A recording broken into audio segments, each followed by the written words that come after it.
ဖျန်းသီးကတော့ရပါတယ်ပိုးတွေကတအားများတယ်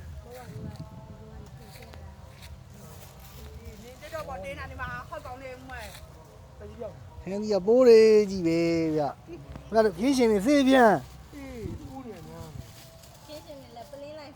ခင်းရှင်ကမင်းလားအဲ့မှာဝါတယ်ဟိုစားတာမဝါတယ်အဲ့မှာကြည်တာကြည်တော့ဖျန်းသီးကတော့ရပါတယ်ပိုးတွေကြီးပဲပိုးတစ်ဝက်ဖျန်းသီးတစ်ဝက်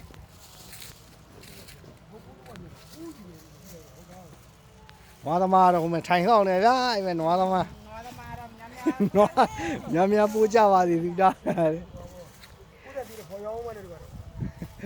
ပိုးသက်သေးလားပိုးပွားသေးလားပိုးပွားသေးတယ်ကွာအမတို့ကြည့်လေပြောက်သွားပြန်ဟိုနေ့ကျတော့တစ်စက်လုံးမကြောက်ဘူးဒီလိုပြောတာပဲကလေးဟို